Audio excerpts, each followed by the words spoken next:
Just a feeling. It's just a feeling.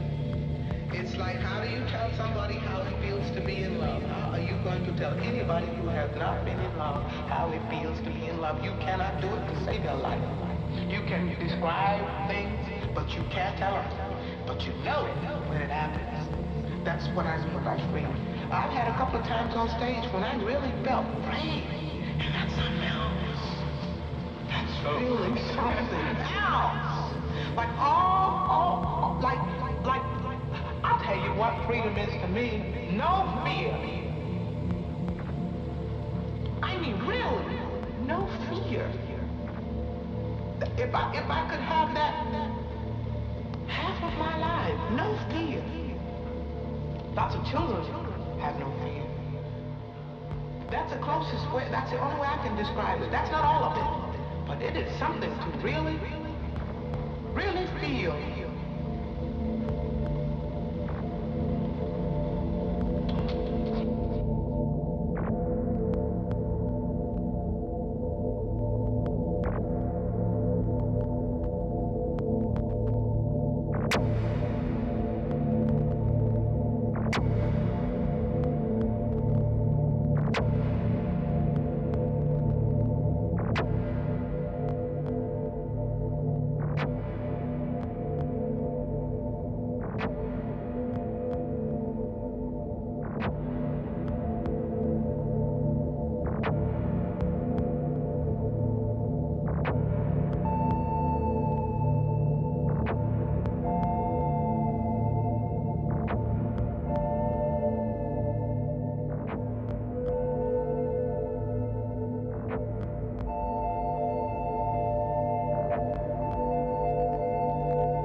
What you know you can't explain, but you feel it.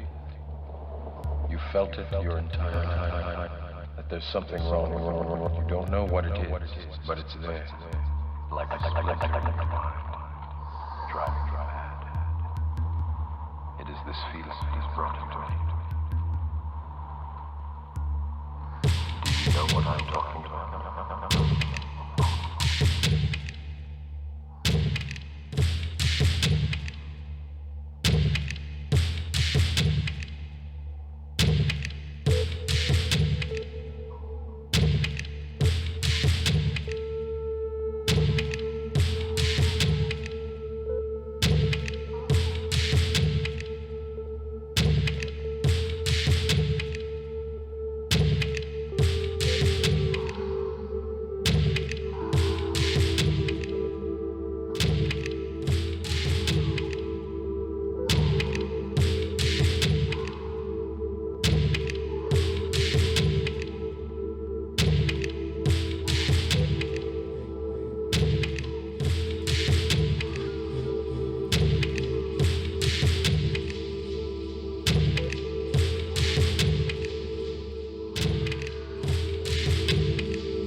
Following, assault, Barriers are built following misuse of trust. Barriers are built following lack of care, prolonged hunger, and physical discomfort.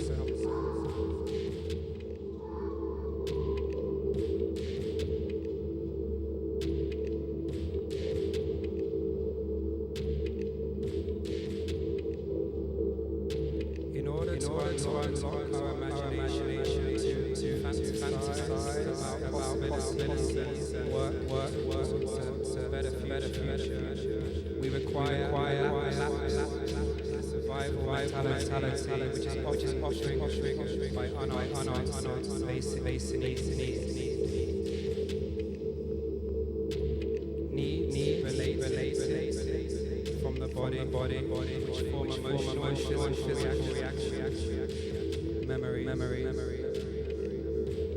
characteristics building year after year,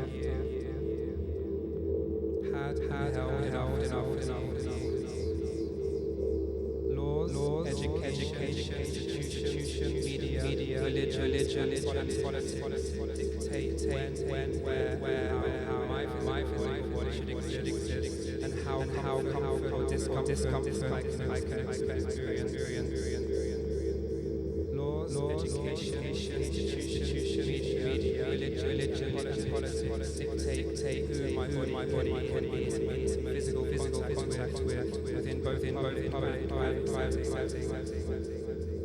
Laws, education,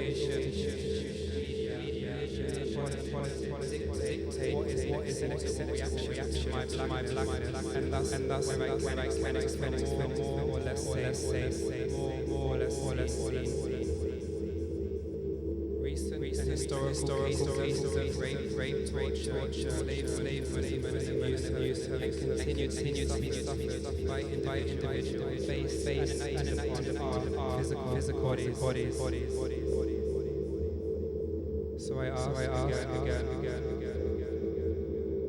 what do you see when I feel how I feel?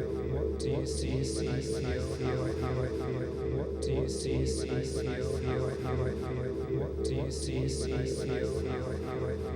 What do you see when I feel how I feel? What do you see when I feel how I feel?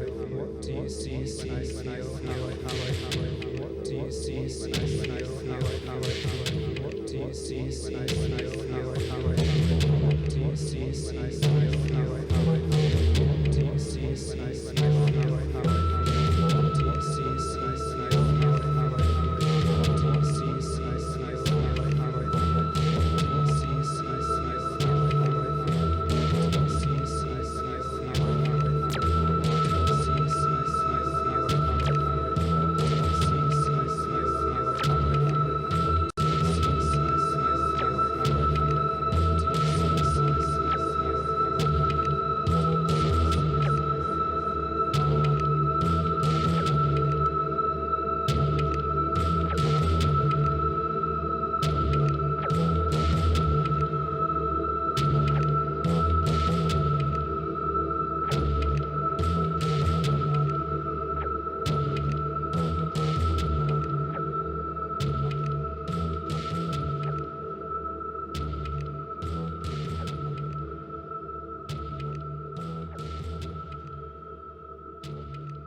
So this is Brian Maynor, he's a curator, and he'll be the first guest moderator for the Anticlone in Conversation.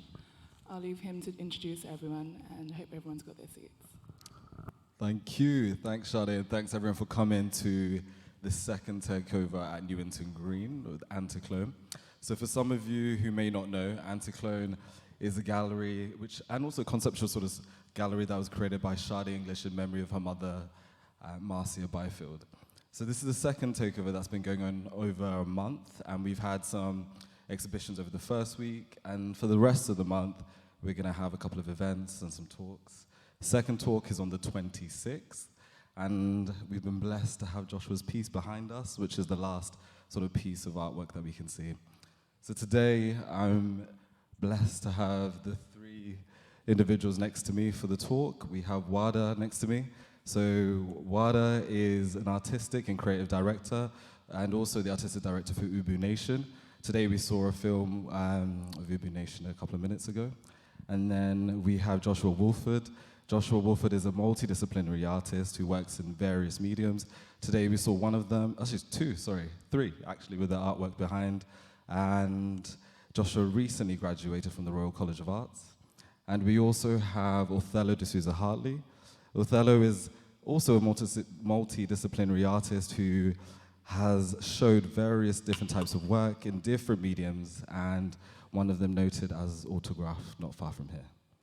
So thank you guys for coming on. And I think where I'd like to start is, before I go ahead, I'd like to just make it clear that the conversations today are around identity, around exploration of self, and the film that Wada blessed us with today from Ubu Nation was quite poignant in that, and I'd like to just sort of put the table out for you. Yeah. Hi everyone. So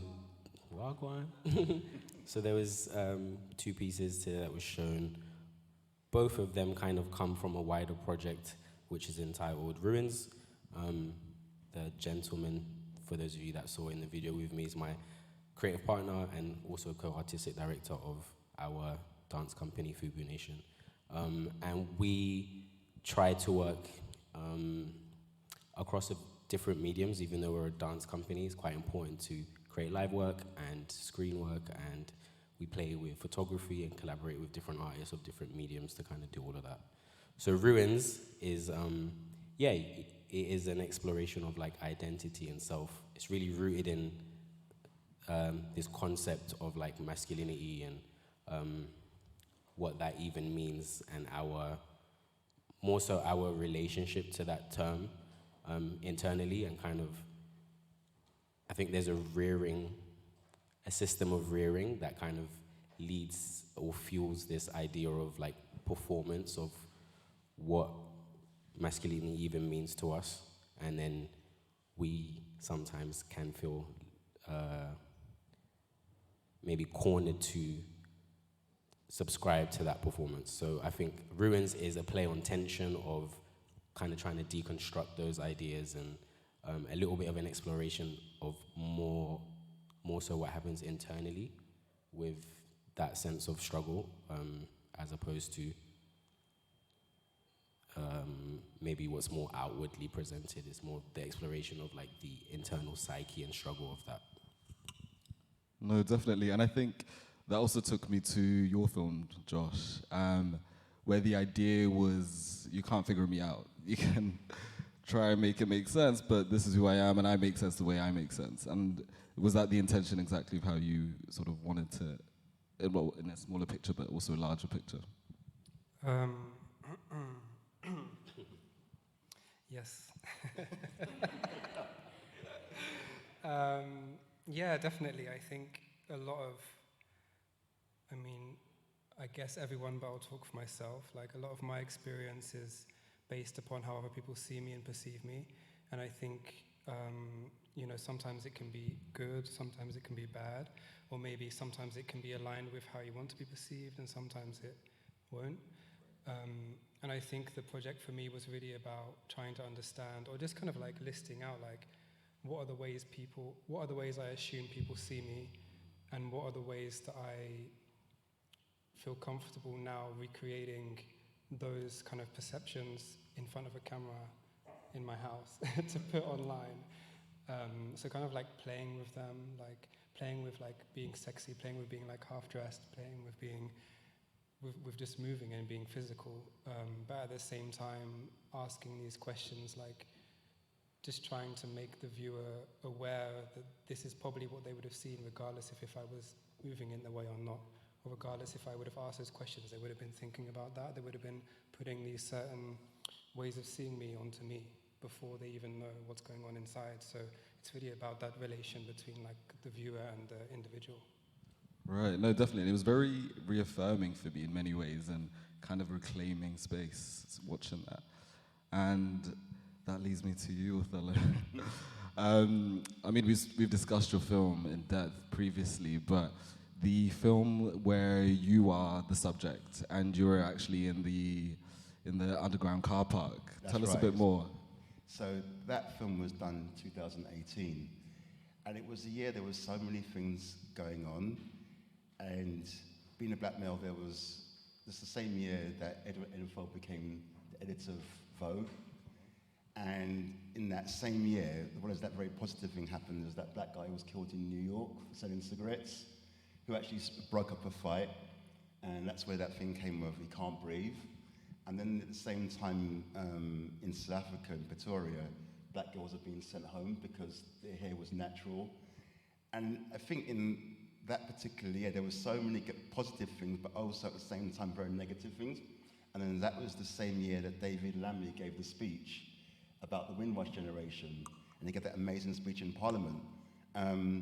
So then you've got this sort of like moving forward, but also moving back at the same time.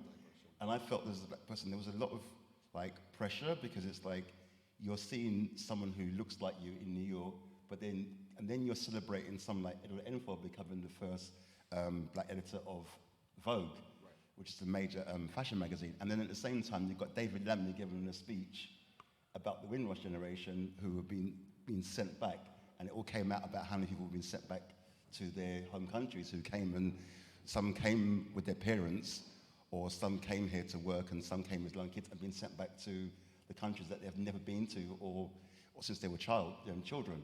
So all these things happen in one particular year. And then I talked to a lot of friends and myself personally about how that impacts on your mental health.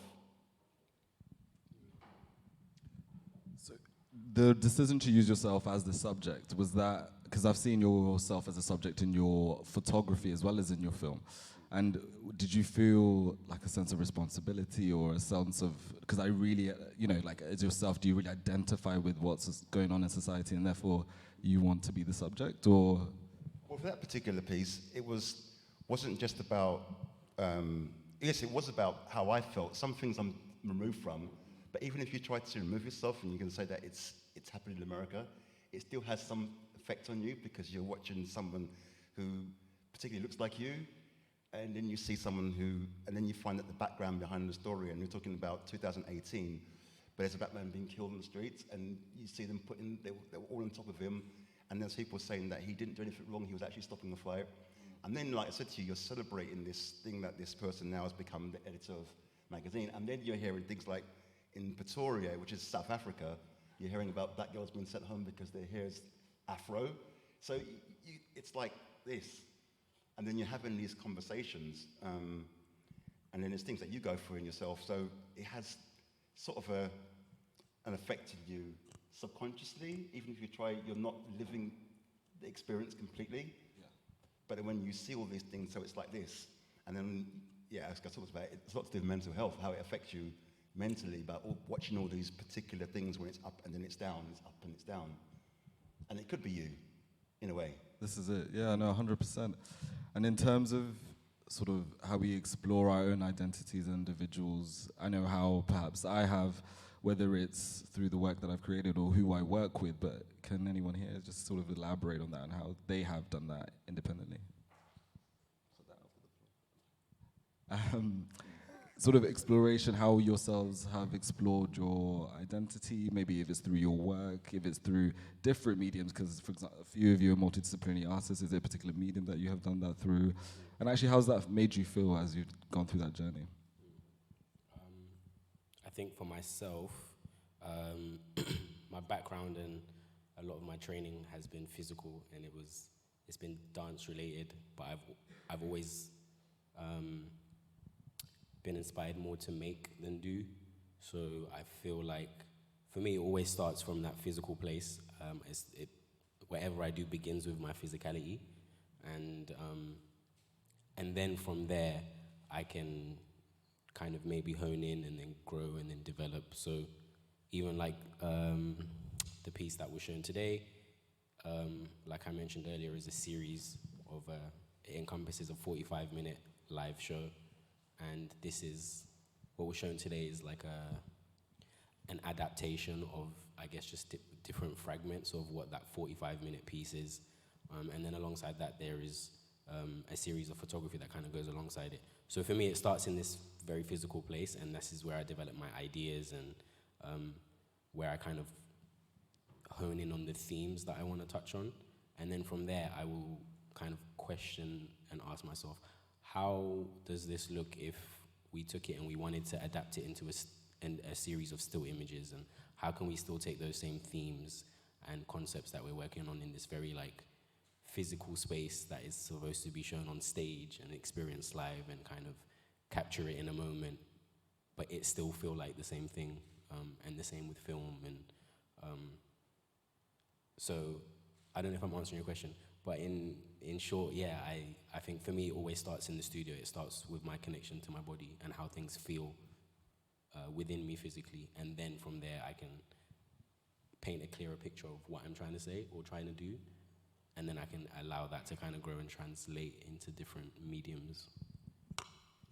So I think in the same way, for me, it's like I'm exploring the performance side of masculinity. So in the first film, which is actually a 20-minute film, where you see the men in front of the camera, then sort of left them in front of the camera, and they don't actually, haven't actually told them before they come what the piece is about, what it's about masculinity, and they become this kind of performative. They started doing a performance within themselves because it's uncomfortable in front of the camera. So that performance is kind of a bit about my life in a way. So exploring my own work. So being a black male, growing up, and then questions about sexuality, questions about how your appearance, how society sees you, and do you fit into how society views a black male in a very sort of typical kind of way, and it's how you view yourself. So in doing that work was helped me to kind of understand myself. So yeah, it's a bit like that. And it's quite a brave thing, isn't it, to find yourself and then stand true in that and still showcase that to the world, regardless of how the world decides to see you. This is who you are, and this is how you define and show the world, you know? And I think that's the beauty of being an artist. You can explore yourself and deal with issues through your work to understand yourself. Definitely a brave aspect, I think, that we often see in this case. Josh? Yeah, so for me, I think, well, in the beginning it was because I was always there. Like, I'm always with me, so I can always use myself to do stuff. So that's kind of what, like that video was in lockdown, so it was like, I was doing it, and my housemate, or like then housemate, was like recording me, because I was like the only material that I had like around that I could use, and also that's free. So that's kind of, that helps. Then I think, yeah, I started to get a bit more critical about that with myself, like of only using myself. I think it's good to not try and represent people that you haven't had the same experiences, but I think also like it shouldn't be that our world is only focused on our internal like ideas or struggles without looking outwards. And I think it kind of came to light. I was doing like 4 hours, or like 2 4-hour performances at home by Rona McKenzie in January last year, so like this time last year actually. And one of them was like me like polishing shoes, and the other one was me moisturizing myself. And like after 4 hours, you're just like kind of thinking like, what am I doing? Why am I here? Blah? And then like I kind of thought, like I asked myself, like, am I an artist or am I an exhibitionist? And I was like, oh damn, yeah, true. Like, what's going on? So I thought maybe like next time I should try and not use myself. And then for my graduation project, which was like the second video of mine that played with Yo-Yo, who was dancing in like the red light, that was kind of the first time using like inviting someone else into my process, and also having someone else's body being like kind of the end result or what you see. And it was difficult. Like I had a lot of questions and issues about me as like perceived male using a female body and directing a female body under patriarchy. I kind of thought like, should a man, or who's perceived and gets the privileges of a man like I do, be able to direct a female body or a female identifying body? And it was a lot of like quite intense conversations that me and Yo-Yo had like through the process, because we developed the piece together. And I think I'm still kind of confused, like where I stand. I think it feels safer to use myself in that sense, like, but I think it's important to have those conversations and to also like have them publicly as well, even though they're difficult, and I don't really know what's right or wrong in that case. Yeah, and there's a lot to be said about using yourself as the subject, because there's, again, a lot to be said about having a muse as well. And what are we doing there? Are we romanticizing an individual, especially if they are from a different gender and so on? So yeah, I totally hear what you're saying from that perspective. And in terms of yourselves now in your journey of your work, do you find that you have found that identity, or you are still, in many ways, finding your creative style and your creative sense of self apart from your identity individually in the world? The sense of yourself in your work. Yes. Yeah, I think once you've gone through that journey and you're able to explore these different things, I think you, at some point, you no longer feel like you have to kind of explain yourself. You just produce the work that you feel that's right to you. And I think I'm reached that point when it's the conversations I was having before was trying to kind of understand myself, but also understanding myself with other people and how other people viewed you. But now it's unapologetic. I'm just doing the work that's true to me. Yeah, I think similarly, I think it depends. For me personally, like a lot of what I do with my craft is not necessarily, how can I say this? It's not necessarily like always going to be made for me, because like with myself and Reese, who's my creative partner, and what we do with our company is like it's very much self-driven, and it's like in that space I can be unapologetic and feel like I want to make the work I want to make because I want to make it.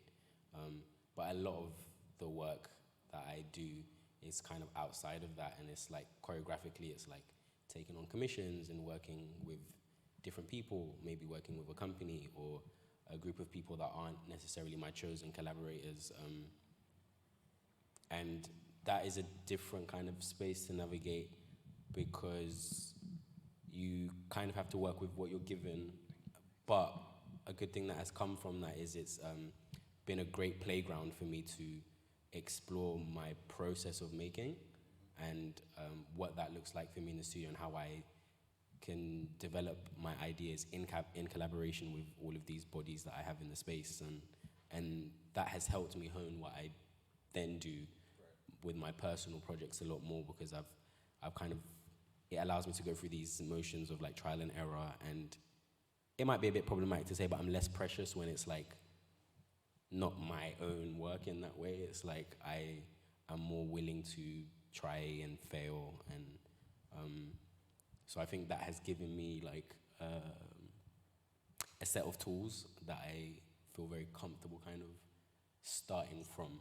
But in terms of like the work that I do with myself,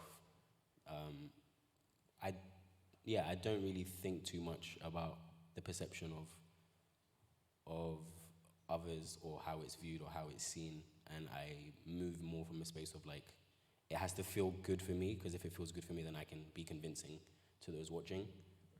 So I try to always cultivate something that I feel like I can connect with.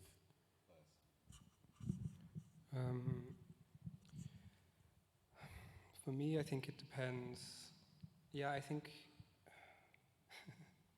So I used to be like a graphic designer, or that was like my creative output. So it was everything digital and like commission based. So it's only really been in the past like 3 years since I moved back to England and I did my MA that I've been like working with my body as material more and working with physical materials. And I think my, like working on my graduation project, and I guess the physical exhibitions I did kind of in the run up to that, I kind of got some certain materials and like combinations that I'm like, okay, this is becoming a part of my vocabulary now in like the physical making space, like this black textile on like black rope, like black textile hanging behind, which is like a continuation of and making it bigger and making it kind of appropriate for a different space, but it's kind of like a thread that's running through. And I think that I'm kind of using, you know, like when I work with ceramics, or now I've started doing like sculptures with other, like larger sculptures with different kind of materials, and it's still bringing like the dynamism and the kind of tension that I think I try and capture in these pieces, and also in my performances. So it's kind of, it's like, for me, it's like one thing told, like one story told in different ways. And I think like, maybe like, yeah, it's becoming chapters of the same book. So like at some point it's going to get probably boring for everyone. But for me, it's really interesting to figure out like these small details that kind of feel familiar. And also working with different materials, you learn a lot. Like when I was putting that thing up here, like it was so different than at the school because we're in like a church. And at first, when it wasn't attached to the balcony, I just had these like rods underneath, and it looked like black, like hooded figures sitting in the pews, and I was like, whoa, what the fuck? So like, it's also like you're also constantly learning a lot depending on like what you work with and where you work with it, and like every time, even if it's the same, it's very different. It definitely gives that signature feel. I remember when I came in and I was like, that's definitely Josh's, like, straight up. And Wada, you touched a little bit on commissions and working with maybe a brief that's not necessarily your own sort of vision. And in that sense, have you ever, not just yourself, Wada, but anyone here, ever had a brief that has maybe irked them, maybe just itch a little bit in the wrong way in terms of this is not fitting with the way that I would show my work or the way that I see myself? And if so, how have you maneuvered around that? Not so much, because I do feel like in that context, like I am given the license to, oftentimes it's like, come and make whatever you want to make, but what you make is very dependent on who you work with. So what I learned is I might have an idea of what I want to produce, but maybe this is not the right group of people to do it with. And at the end of the day, these are like performers that have to bring this to life, and I'm not stepping on stage with it, and I am not physically performing it. So it put me in this space of like kind of trying to read a room real quick. So like stepping into a situation, and maybe I have set amount of weeks to make something that's half an hour or something that's an hour. And for me, it's kind of like seeing who I have at hand and what their strengths are, and then kind of playing off of the back of that. So I think a lot of it is informed by like, because you want to make something that you consider yourself as like good and like is stage worthy, but then you also, for me, it's really important to for those taking part in it as well to also like feel a sense of like ownership over it as well and attachment to it, and because then they can do what needs to be done with it, right? So I think a lot of it then becomes about like utilizing what you have in the best way, as opposed to forcing an idea that is not working on this set of people because maybe their background is different, or like the way they move is different, and their training is different. And example, if I work with like a company that's maybe a little bit more classically trained and balletic, and that's not my space, but it's like, okay, you have a facility and a toolbox that I don't have. How can we like try and marry and merge your skill set with my thought processes and find common ground in that way?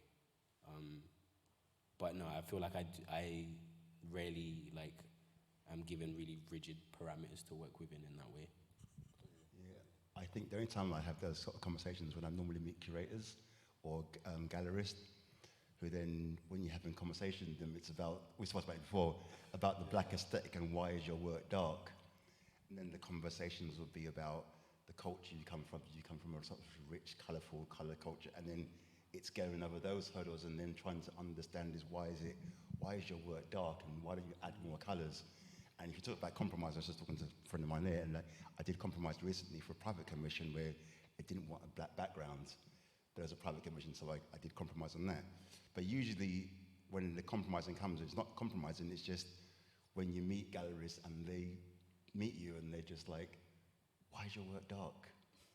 And then I had a conversation last year with a curator, and this went for an hour, and we just wasn't getting anywhere because I was talking about the work, but it was like the references weren't connected to me, and then I invited them to the studio, and then they began to understand. Right. But it was the basis of like, why is your work dark? Why do you paint black? Why is everything dark? And they couldn't understand it, but those are the times when I feel that I have those kind of conflicts. It's that sense of keeping your creative integrity, but then at the same time doing the work in the way that, you know, like it's that 50-50. But I can definitely see the tools that you were discussing, Wada, even though you don't come across those instances too much. But that's pretty challenging, I'd say, Othello, in that situation, because that's your work, right? But also, you've got to think about commercially as well. If you want to be commercially successful, and you're in a moment where everything is very vibrant, and you hold on to your integrity, and you want to continue, and you just do, like I said to you, do the work that means something to you, and you've been true to yourself, even though you're getting these conversations about why don't you add more colour into the work? Why isn't your work colourful? And looking into the sort of future of where each of your practices are going, and as you see your identity evolving and growing as you go on, do you sort of see your work changing? Do you see it going in a particular direction? Or do you find that you're sort of set? I would hope to think that like it's always changing with everything that I do. I think just generally over time, for me personally, like my preferences change or shift a little bit. The things that I was once maybe taken by or interested in, like a couple of years down the line, I'm no really longer like struck by, and so I think there's always space to shift, and for me it's quite important to be malleable in that way. I don't feel like I'm set and kind of have my boots on the ground with exactly what I'm doing.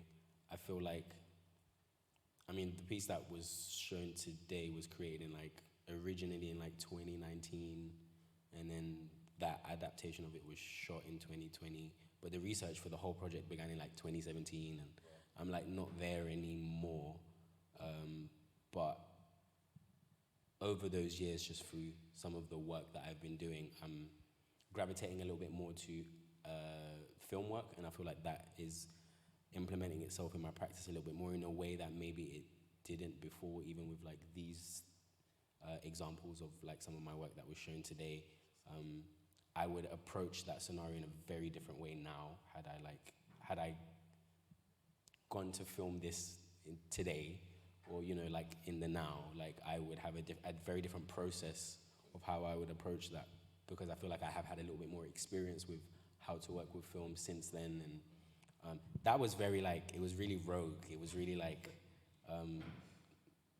guerrilla style. Like we kind of went in with no plan, just like we have choreography, and there was no shot list, there was no treatment made, there was no like sense of like us kind of having a DOP and then like really refining what we're doing in terms of like a cinematic like aspect, and I think I'm a little bit more clued up on those things now, and just through other work that I've done since. So I feel like I would approach it a lot more differently, and I think because of what I have learned since then, my choices would be different, and the way I would want to engage with creating is slightly different. So yeah, I guess the thing that is changing is my interest is kind of stepping a little bit more away from my work only being live work to trying to kind of step into more film spaces. And because also when you make a film, it lasts for forever, and like for me to do a show is like taxing, you know, and costly, and it's just, you know, you see it if you're in the room, but if you're not in the room, then what happens, you know? Right. So yeah. Yeah, I think I relate to that last point about like the people outside of the room, because I think, I mean, so like the reason that I started doing more like sound stuff originally, well, I kind of wanted to make a noise, like an uncomfortable noise. And then I used to use, well, I still do actually, like reference like songs from like the civil rights era, like a lot of Nina Simone is coming through, and like basically everything I write, or even like singing like bad cover versions. If you've seen like other performances of mine, you would have heard that. And then I kind of was like, you know, why were they making such difficult scenarios so easy to digest? And that was the reason I made it uncomfortable, because I was like, this is painful for everyone, and it should be painful for you too, like, feel it. And then I kind of started thinking about it, and I was like, actually, do you know what? Like, no one's going to download this, and no one's going to listen to it again. Like, the power their music had was, it was beautiful, it was deep, but also people could listen to it again and again and take it with them. So I think, like, learning how to, like, strike a bit more that balance between work that's, like, challenging, but also that is going to be spread. Because I think at this moment, I have the confidence to say that the ideas I have and the way I see the world deserves to be shared and to be listened to. So I kind of think that's my goal, but not to lose like the grittiness and not to lose like the DIY and not to lose the idea that you can just go out and just do it without having anything but yourself. But to definitely like, I think, refining even the mess, like a refined mess. And then with like the physical work, I think just like to keep doing it. Like it's expensive and you need space, so it's not that easy really. So like I think if I'm able to just keep making stuff, I'll be happy. And I don't really know what it has to look like, but just like having the opportunity. Yeah, I think I'm the same. I'm just making work and experimenting with different mediums and just pushing myself to just try things out.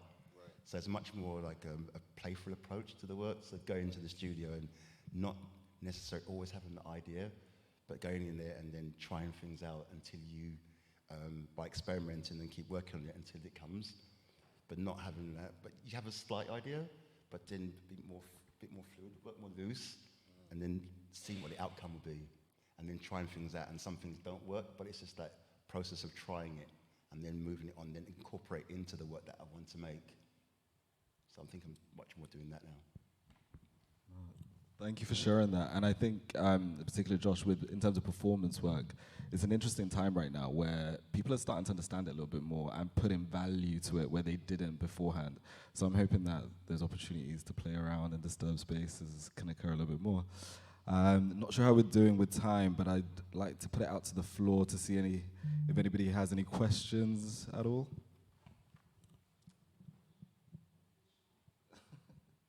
Shadi says don't be shy. I can't see anything here, so somebody let me know if anyone puts their hand up. I think we good. No one wants to talk to us. I'd also say open to more collaborations. That's really interesting. People with different mediums. I recently spoke to someone who's a concert pianist. I'm going to try and do something together. So I'm really interested in trying to work with people in other mediums. And I spoke to somebody else last week as an architect, seeing how we can collaborate in some sort of way and do something. I'm interested in that sort of things at the moment. I love that. Actually, I have a question, even though I'm not meant to be moderating this one. I hate that question, but it is also always necessary. In regards to now in 2023, which is wild considering, the year's going by quickly already, we're soon in February. Where do you see yourself in next year? Do you think ahead in terms of where you wish your art to be, or are you simply taking it as time goes by? Because with me, obviously, with Anticlone, I always have a plan as to how I wish for things to be by the end of the year, but when it comes to my own work, I just make as I feel. I don't plan or pre-plan that I want this show or that show. I only produce art when I feel something. Do you guys do the same, or do you have a plan? And be honest, don't lie. Thank you. I think for me, I have to have a little bit of a plan in the sense of like I'm in the process of like creating a new show, and we like did a big stint of R&D for this like a year ago, and I have to plan a little bit in regards to that, because once you try to actually actualize it, there's it kind of grows beyond you, and then you become you have a duty to fill, if that makes sense. So like whereas when I'm developing the ideas that I want to create material out of, that's when I feel a little bit more free, when it's like there's less pressure because I'm just researching, I'm just finding what it is that I'm trying to say.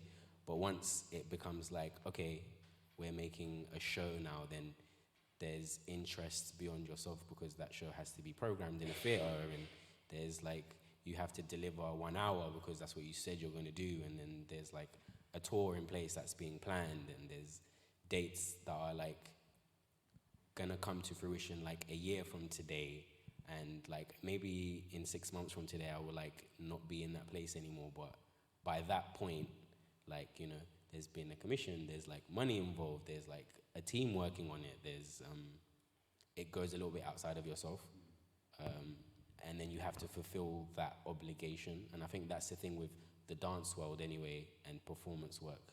It's very like it can become quite, I don't know if long-winded is the right term, but like once there's an agenda in place, and like there is a series of venues or people that have commissioned the work, it has to go there, and so you have to stick with it, and I have to fulfill that obligation. But how do you find a balance between, for instance, I know one of the films that we screened today was filmed in the V&A. Yes. How do you find a balance between showcasing your projects versus taking on board industry projects? Because of course we need money to function, we need money to put into our projects, but how do you know when to say no? I think with the work that I make through my own company is work that I wanted to make. So whether like, you know, the fulfillment of that project stretches over time or not, there's a sense of like passion that I have for it, and also like achievement, because it's like it's something that came from nothing because I wanted it to. Like I pulled it together and now it's this thing. In terms of if it's like more industry stuff, that's like I do a lot of my bread and butter is like choreography and movement direction, and, you know, working on other people's projects, and like I might work with a director or whatever, and in that sense it's not my project. I'm just like a tool for someone else's greater vision in that respect. And for those kinds of things, it's a lot easier for me to say no, because they tend to be shorter bursts and don't require too much of my time. And so if I don't connect with it, then I don't really have to do it. And I feel like I'm okay with that now. And I feel like I've really only learned to exercise that in the last year, because there was a point in time where I was very like, you should just do it, you should just do it. And I think that just comes from like this angst of like being a freelancer in the world, because there's this, for me anyway, there was this idea of like, if an opportunity comes, you better take it, because you don't know when the next one's coming, and like, you know, we all have overheads. So it's like, For real.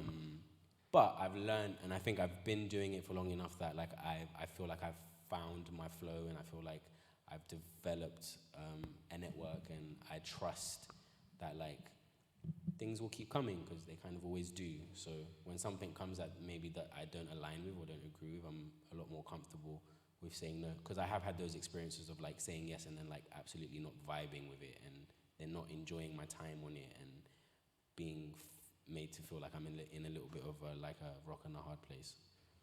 And the same for you too, Othello. How do you I learn think when for to me, say it's no? like I'm not doing much more in the commercial work, working with people, but I've done some commercial work in terms of making work. But in terms of as the career is growing and my ideas become bigger, and then studio cost, I have to think financially, and I have to financially plan. Even though, you know, before I was a bit more loose on that side, I was just making the work, and but now I have to think a bit more strategic, because if you're going to keep on doing the project that I want to do and keep paying for the studio, I have to start thinking, and I have to plan, because realistically, those things are not going to be paid for, and I have to have money to make the work. So in terms like that, I've had to think more strategically in terms of the financial side of being an artist, if I want to keep doing the work that I'm doing, and for the work to keep growing. But then, as you're an abstract expressionist in terms of obviously so many other things, but when it comes to your work specifically, I know personally that usually comes from emotion. Yeah. So when you have an industry or a commercial or a commission come up, how do you manage to externally create work knowing full well you're being paid for this? so you have to produce this, versus you're feeling something and you're then putting it on I think it depends who you work for. So if I can talk about the one I did recently, which is a private commission, that was a bit different because they had lots of money, and I did consider why I was taking this commission, and it didn't like one of my aesthetics that I normally use. I compromised on that. But then I had to think about how much that's going to pay for the studio for how long. But then if you work with other places, like I worked with Autograph, I worked with Rene, there's much more, it's different when you work for like a public institution, because it's much more of a conversation between you and the curator. So there's a lot more leeway for you to be more creative with the support of the curator you're working with. So you can stretch your creativity as far as you want, because that's why they approach you, because they've trusted you and seen where your career has got to. So they wouldn't come to you before, so they know that you are sort of an established artist, so the expectation from you is a bit different. When you're working commercially, I'd say, like the one I did, there is a little bit of a leeway. I wouldn't normally do it, but then I had to, at this point, I had to think, well, yeah, like I said, it'll pay for the studio, it'll pay for me to make more work. Had to be a bit of compromising in that one. But even with that compromise, though, you then managed to evolve with your work, because Exactly. regardless of black being your foundation, the same as mine, though you had to explore colour to some degree, it actually evolved your work to another level that you could probably explore that you wouldn't have too before. far from the work, so Exactly. I still kept the abstraction. I still had your signature regardless of it being non-black anyway. And the same for you, Josh, and then we'll conclude. I think, I don't know, I was kind of thinking a bit back to like a question you asked before about like working with other people, or working on like commissions from spaces that maybe you wouldn't normally kind of function with. And I think like, I don't know, I guess that happened at the end of the year with the Sainsbury's Centre. It's like the family, the Sainsbury's supermarket family. They own like a huge space in, I think it's Norwich. And I was asked by Howard Offer, who's a performance artist, like a queer black performance artist, to do a performance or make a work for an event they were hosting during an exhibit on ancient Egypt. And it's a space that's full of like stolen artifacts from all over the world. And the exhibition on ancient Egypt was like in the basement, so it was kind of sad.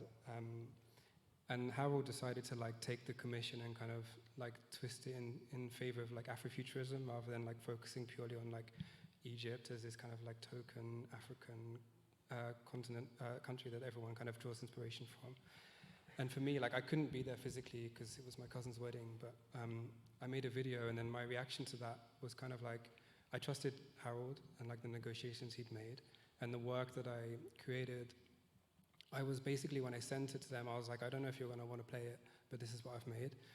Because it wasn't explicit in like calling them out, but it was in an abstract kind of loose-ish way.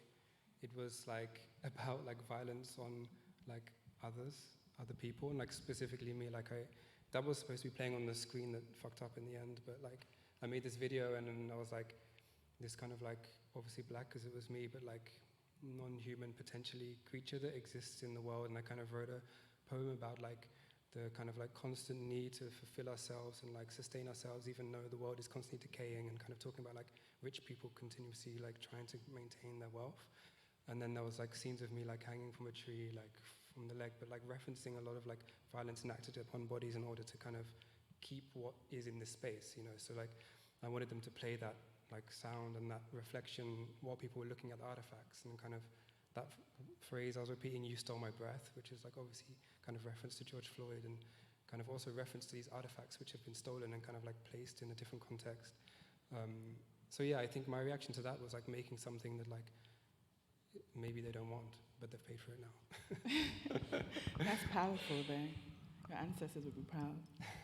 But anyway, to conclude, thank you everyone for coming. Oh, we have a question. You're not shy anymore. Go on. Firstly, thank you all for the generous and courageous and wonderful work you're making. My question is very simple. Do you practice and create with an audience in mind? Like, do you see somebody who will then be experiencing a particular level of when you make the work, or is there a particular I think, thank you for asking also.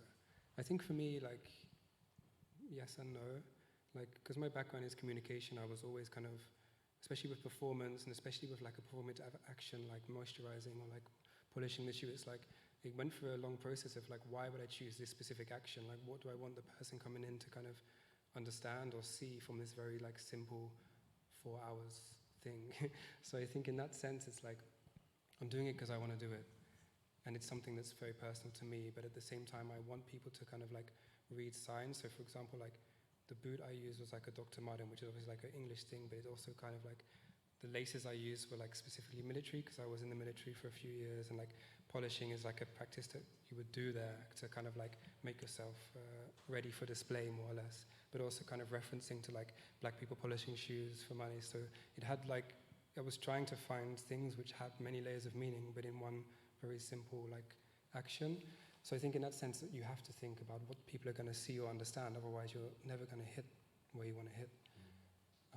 And with other work, similar, I guess. Yeah, like this textile, like supposed to be looking as if it could fall at any moment. It's supposed to be uneasy. It's supposed to be a structure that's also like a non-structure that's moving. So I definitely think like, why would I show it in this way? Why does it hang in this way and it's not flat on the floor? Like, for sure, yeah. Yeah, I think I like to use a bit of like symbolisms in the work sometimes. Like, so there's little hints to what I'm trying to say in the work, so the audience can either pick up on it or draw their own sort of narratives or conclusions about the work. And I quite like that when the audience comes to the work and they see something different to me. But in terms of like thinking about the audience, it's really interesting that recently I get a lot of questions about that.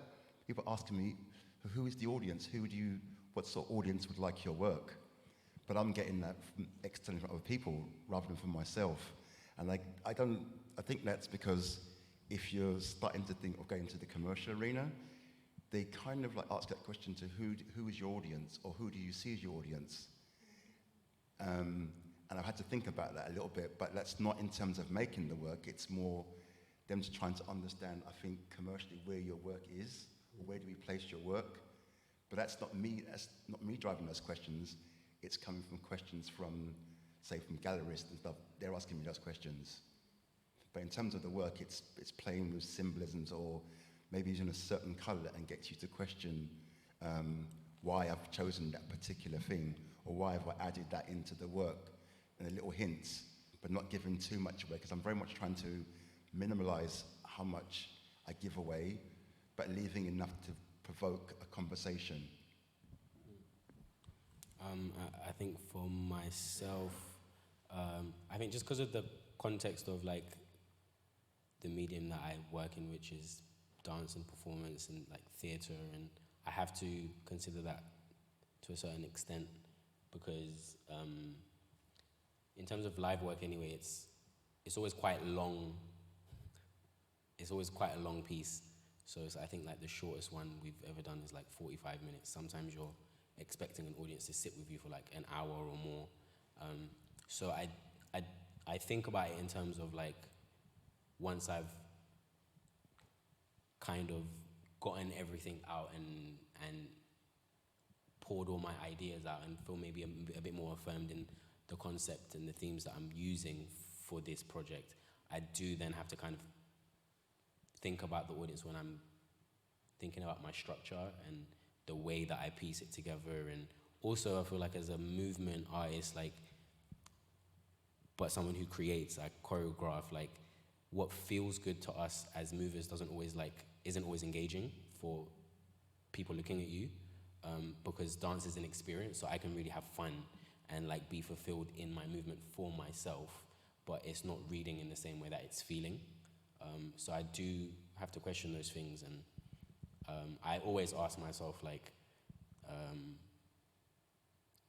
not necessarily what would the audience think, but if I was in your shoes, like what is going to make me hang on to the next moment, and what is going to make me look forward to what's coming next, and what's going to maybe take me by surprise. Or so I do think about the audience in that way, not so much in terms of like the substance that I want to work with, but definitely like the way that it ebbs and flows. And that's like for the sound design and the lights and the, because especially with longer pieces, like they can flatline, and after 15, 20 minutes, it feels like you've seen everything that is to follow for the next 40.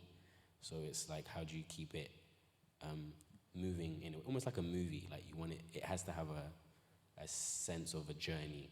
So I do think about that. Thank you.